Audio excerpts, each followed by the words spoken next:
Sa latest vlog ni Peking Bombay ay sinabi niyang nandoon sila sa bahay ni Irene, nabanggit din niyang baka walang tao at sarado ang bahay. Sinabi ni Peking Bombay na susubukan lang nilang katukin ang bahay ni Irene baka sakaling merong tao sa loob nito.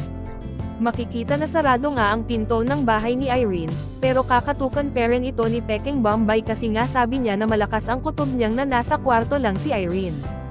Kumatok na nga si Peking Bombay sabay sabing ayon na kung sa Tagalog ang ibig sabihin ay tao po. Sumagot naman si Irene sa loob at sinabing sino po ang nandyan. Sinabi naman ni Peking Bombay na kami po ito. Nang buksan ni Irene ang pintoan ay gulat na gulat siyang makita si Peking Bombay. Tinanong agad ni Irene si Peking Bombay kung bakit ngayon lang dumating at matagal na daw niya itong hinihintay. Sumagot naman si Peking Bombay na ngayon lang at super busy ito. Sinabi naman ni Irene na akala niya hindi na siya pupuntahan ni Peking Bombay at malapit na siyang babalik ng Abra, at inulit ni Irene na sabihin kay Peking Bombay na matagal na niya itong hinihintay. Nagsorry naman si Peking Bombay kay Loren at sinabing sobrang busy ito sa kanyang bukirin. Dagdag pa ni Peking Bombay na alam naman ni Irene na siya ay isang magbubukid lang. Paliwanag pa ni Peking Bombay na nag-harvest siya ng mga mais niya at dahil palaging umuulan ay matagal itong natuyo. Banilag niya daw muna ang mga mais niya para matuyo, pagkatapos ay bininte niya at saka pa siya nakapunta kay Irene.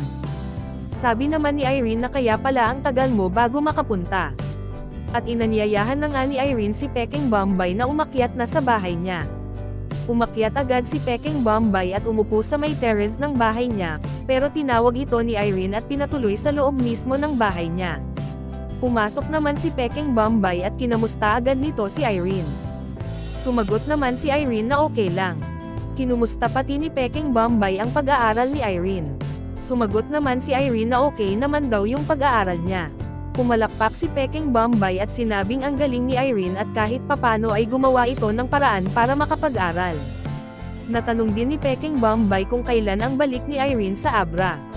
Sumagot naman si Irene na sa 18 na yung balik niya. Sabi pa ni Peking Bombay na sana ipagpapatuloy ni Irene yung pag-aaral niya. Sumagot naman si Irene na babalik siya sa Abra upang ipagpapatuloy ang pag-aaral niya, para sa kinabukasan ng mga anak niya at sa kanyang mga kababayan. Pinayuhan din ni Peking Bombay si Irene na dapat itong magpapasalamat sa Panginoon at may mga taong handa tumulong sa kanya, tulad nila Sir Paul at Tita PB Love. Dagdag pa ni Peking Bombay na ang swerte nila at isa sila sa natulungan nila Sir Paul. Sabi pa nito na malaki yung papasalamat niya sa kanila. Sinabi pa ni Peking Bombay na bihira lang tayo makakita ng taong katulad nila. Nakiusap pa si Peking Bombay kay Irene na wag sayangin ang mga tulong na binigay ng Diyos para sa kanila. Tulad ng sponsor na si Tita PB Love na handang tumulong para makatapos si Irene ng pag-aaral. Sinabi pa ni Peking Bombay kay Irene na alam ni Irene na wala siyang pinag-aralan pero tinulungan pa rin siya ni Sir Paul.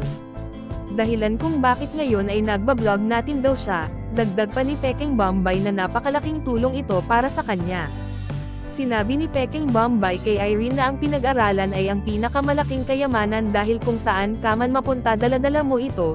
Dagdag pa nito na kung makatapos si Irene at may pinag-aralan kahit saan man ito mapunta ay mabubuhay ito. Paliwanag pa ni Peking Bombay kay Irene na ang pinag-aralan ay habang buhay niya itong magagamit. Tinanong naman ni Peking Bombay si Irene kung anong gusto nitong maging. Sumagot naman si Irene na gusto niyang maging polis pero hindi na pwede at nasa 30 na ang edad niya. Biniro naman ito ni Peking Bombay na hindi pa halatang 30 na ang edad niya. Sinabi ni Irene na mamimili na lang siya kung anong kukunin niya.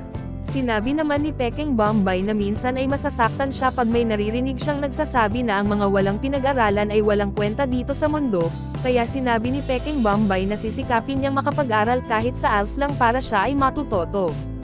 Sinabi din ni Peking Bombay na mas magandang mayroon tayong pinag-aralan para hindi maliit yung tingin ng mga tao sa atin. Paliwanag pa ni Peking Bombay na hindi niya nilalahat pero hindi daw talaga may iwasang mayroong taong sobrang liit ang tingin sa mga walang pinag-aralan. Sabi pa ni Peking Bombay na sisikapin niyang makapag-aral kahit may edad na siya, para kahit papano ay may alam din siya. Sinabi pati ni Peking Bombay na papasalamat siya kay Irene, at sinabi din niyang kaya sila pumunta kina Irene ay may naririnig siyang ayaw na ni Irene mag-aral. At gusto niyang makausap si Irene ng direktahan. Sabi pa ni Peking Bombay na kung mayroon tayong mga nagawang kasalanan ay humingi dapat tayo ng kapatawaran. Alam daw niyang hindi na ito maibabalik kung kaya magbagong buhay na lang. Sabi pa ni Peking Bombay na yung pag-aaral ni Irene ay para sa mga anak niya. Dagdag pa nito na baka sa susunod ay makahanap pa si Irene ng katuwang sa buhay.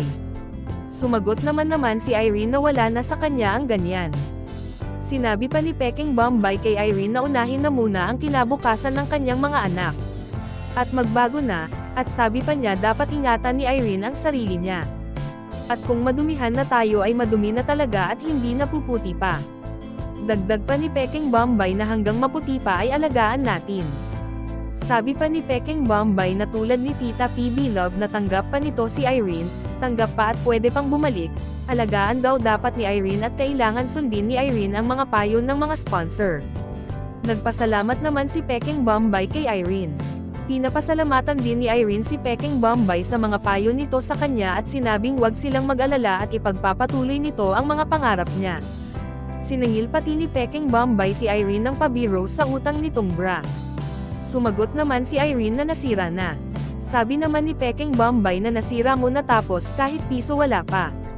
Sinabi naman ni Irene na babayaran niya sa susunod na pagbalik niya. Sumang-ayon naman si Peking Bombay at sinabing saka na lang niya sisingilan si Irene pag nakatapos na ito ng pag-aaral niya. Sinabi naman ni Irene na dapat sipagan pa niya ang pag-aaral niya para makatapos siya at mabayaran niya kay Peking Bombay ang utang niya. Nagpapasalamat ulit si Peking Bombay kay Irene.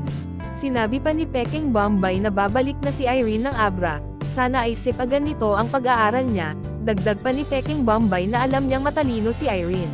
Nakiusap pa si Peking Bombay sa mga nanunood na sana ipagdasal lagi si Irene na matapos nito ang pag-aaral niya.